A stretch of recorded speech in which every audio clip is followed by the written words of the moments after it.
So today we're talking about guns. Guns are deadly weapons that are far too easily accessible in this country, and we have a huge problem with gun violence because of it. Just last year, there were 13,429 people killed by firearms, with another 27,001 being injured. And you might be thinking that with a population of over 300 million, 53,270 instances of gun violence is a pretty good ratio. And to that, I would say, how many people are in your family? Let's call it 5. There's 5 people in your family. So if I went and killed your mom, let's say, you'd still have 4 people left in your family. So I'd say you're doing pretty good. Every instance of gun violence in a well-developed nation like America is completely unnecessary and should not be happening. Guns are a physical item, and therefore we can pass laws to regulate them as best we can to keep them out of dangerous people's hands. But what are the gun laws that are currently in place? Well, I'm glad you asked. Let's go ahead and take a look. The Federal Gun Control Act states that a person or business who is engaged in the business of dealing in firearms must obtain a license to sell them. But what exactly does it mean to be engaged in the business of dealing in firearms?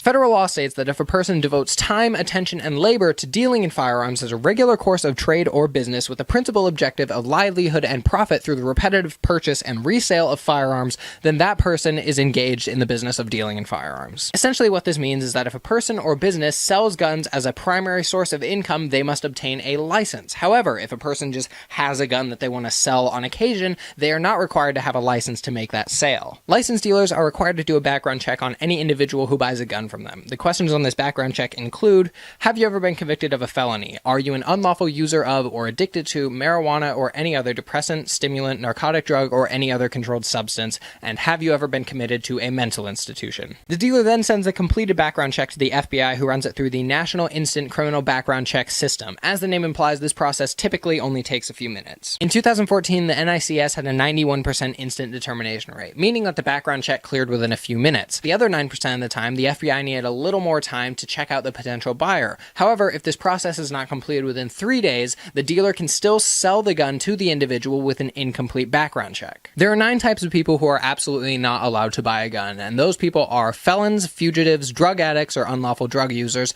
persons committed to mental institutions or educated as mentally defective, persons dishonorably discharged from the armed forces, persons who have renounced their United States citizenship, illegal or non-immigrant aliens, persons subjected to certain domestic violence restraining orders, and persons convicted of misdemeanor crimes of domestic violence. Licensed dealers cannot sell handguns to anyone under the age of 21 and cannot sell guns of any kind to anyone under the age of 18. However, an unlicensed dealer cannot sell handguns to anyone under the age of 18, but can sell a rifle or shotgun to a person of any age. So these are the laws we currently have in place, with 2 new ones being voted on tomorrow, one of which addresses the most glaring loophole we have here, which is the unlicensed sellers. This loophole is often mislabeled as the gun show loophole because people believe that when you go to a gun show, you are not required to take a background check for purchases made there. This is not true. Federal law still applies there, and licensed dealers have to give background checks, whereas unlicensed dealers do not. So our problem here is unlicensed sellers not giving background checks to people buying guns from them. It's hard to know for sure how many guns are sold without a background check because they are unlicensed and it's a little bit difficult to track,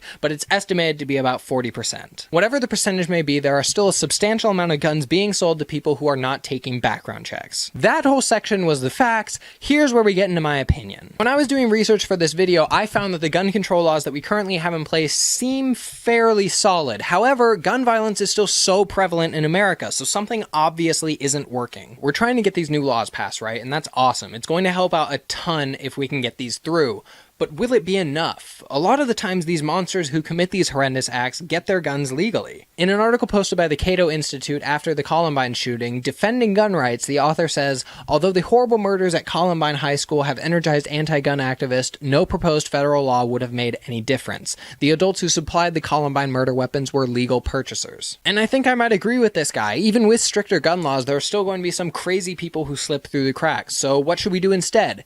My suggestion would be to take away guns altogether. Oh, but that goes against the Constitution and Second Amendment. Who cares? The Constitution is outdated and written by people who are living in a different time. Have you ever read the Second Amendment? Let me just read that to you. A well-regulated militia, being necessary to the security of a free state, the right of the people to keep and bear arms shall not be infringed. Which, first and foremost, is just poorly written. Every day we dismiss the points being made by internet trolls because of their awful grammar, and this is about the same level of writing. This is two separate sentences that got tangled up together. This is like when you're writing something, but you're also hearing something someone else is saying and you accidentally write what they said, but they hadn't invented whiteout yet, so they just had to leave it. Secondly, let's look at this in context. At the time, early America did not have a well-established military, so we used a militia. The definition of militia is a military force that is raised from the civil population to supplement a regular army in an emergency. And at this time, we were in an emergency because we didn't have an army. And now at this point in history, we have a strong military to fight the battles for us so we don't have to. And I know what you gun owners might be thinking.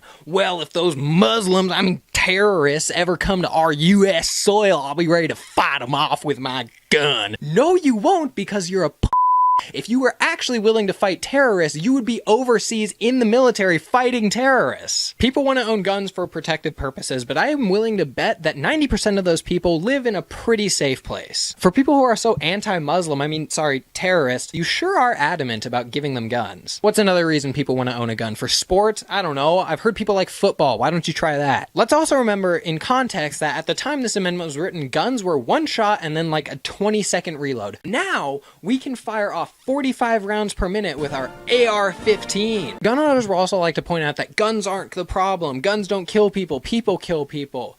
It's a tool for murder, though. The Second Amendment is outdated and meant for another time. So to summarize, f*** your guns and f*** your Second Amendment. Oh, but you dare disrespect the Constitution. The Constitution is made of paper, okay? It'll burn. Your sense of safety and sport isn't worth the lives of innocents. If I had it my way, I'd want all guns taken away. We should stop talking about gun control and start talking about gun restriction. But apparently we can't do that because of this stupid amendment. There's evidence that the absence of guns works in other countries. The least we could do is give it a shot. I'm tired of going to bed feeling sad because some asshole got access to a deadly weapon and decided to use it to end the lives of others. Okay, to end this video, I realized that calling for a ban on all firearms is unrealistic at this point. So what might be some practical laws we can put in place? First off, we can start by passing some common sense gun laws, two of which are being voted on tomorrow. And I love that term, common sense gun law, because at this point, we are allowing suspected terrorists to buy guns, as well as allowing other people to buy guns without taking a background check. That doesn't make any sense. Secondly, we could ban high-capacity magazines because those are completely unnecessary. If you're a law-abiding citizen, I think you'd be hard-pressed to name a scenario where you need 30 death pellets at your disposal. Third, a ban on the AR-15 would be nice. This is the weapon that has been used in multiple mass shootings in the past. For some reason, these evil people seem to like it, so why don't we just take it away out of spite? And lastly, I'd like to see a ban on all semi-automatic weapons. These types of weapons just allow people to cause more destruction more quickly. So in a perfect world, I'd want all guns gone. In a more realistic world, I'd be mostly happy if the only guns legal were manually operated and maybe a 6-shot revolver. But in the real world, who's to say what's going to happen? I'm trying to stay optimistic. There's 2 new laws being voted on tomorrow, and I'm praying that they pass, and I pray that we will continue to make progress in the future. Thanks for watching, and I will see you next time.